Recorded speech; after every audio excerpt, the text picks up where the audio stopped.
Olunaku olw'eggulo gavumenti yategeezezza nga bw'etalina kye yeetaaza akulira ekibiina kya National Unity Platform Robert Kyagulanyi Ssentamu. Kino kyaddiridde obutambi Kyagulanyi bw'azzenga ateeka ku mitimbagano obulaga nga bw'aliira ku nsiko oluvannyuma lw'okuyiggibwa ab'ebyokwerinda. Chris Balyomunsi nga ye minisita w'amawulire n'okulungamya eggwanga yategeezezza ng'okudduka kwa Kyagulanyi waka bwe kutalina kakwate ku bya gavumenti kumuyigga.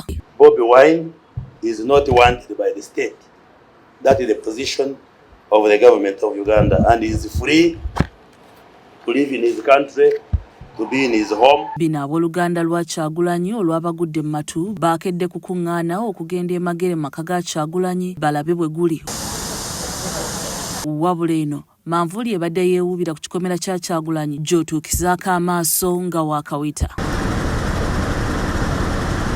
Kyokka nga boolekera okutuuka ewaka abasirikale ababadde beebulungudde ewa Kyagulanyi babaganyiza kweyongerayo wano ebifaananyi naffe tubadde tukwata bya bubba.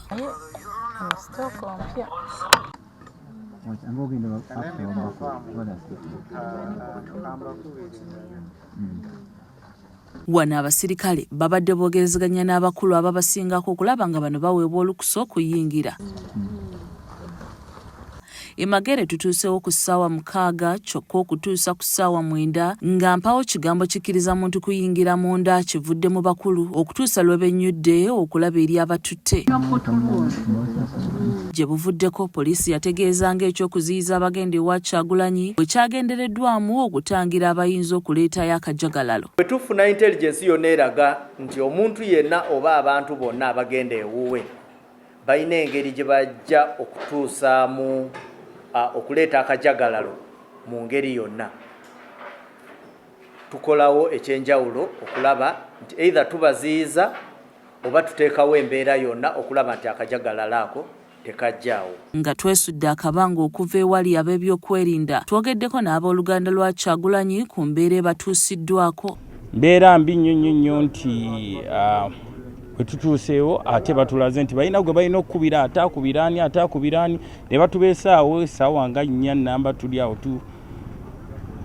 paka we tuvuddeyo. Wezimbira ennyumba yo naye ate omuntu nakuteekako security nga ne family yo tesobola kukola ki? Okusinziira ku bano mpaawo amanyi Kyagulanyi gy'ali nga n'okutuuka ewuwe nakyo tekikyasoboka. Nabyo tuwulira bye boogera tuli wano mu kamera nga tubategeeza bannayuganda mwenna omukulu Robert Kyagulanyi Ssentamu talina ddembe lye era tetumanyi waali kubanga tetukkirizibwa na kuyingira. Buli wolaba omuntu ng'azze ku geeti yo wabeerawo ekimuleese.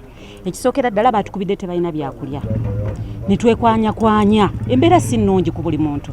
Ne twekwanya ne tutuuka wano. So baba batuganye okuyingira tuba tulina ekyokukola tuba tetulina kyakukola. Bano baagala bw'aba Kyagulanyi alina omusango waakiri asimbibwe mu mbuga z'amateeka avunaanibwe. Nze mbadde nsaba amagye ne poliisi bambi mu bwangu n'embiro mubaketinga amaka ga mukulu waffe oba muto w'abamu ku bano abali wano kubanga talina musango. Bw'aba alina omusango basobola okumuvunaana mu mbuga z'amateeka n'avunaanibwa ng'abantu abalala. So what is happening now is not good. Abamu batubuulidde nga n'ab'amaka gaabwe bwe galondoolebwa entakera. Nze ekyo kintuuseeko era nga drone zitanga oli najja n'agamba wamma nkweyo ssente mmeka njaga ombulye information efe wa Mickey Wine munda olwo nga bagamba asikaali. Kati bano baakutuula nga famire basalewo ekyenkomeredde. Brian Kiberu yakusakidde emboozi eno ku lwa KSTV Agaleero.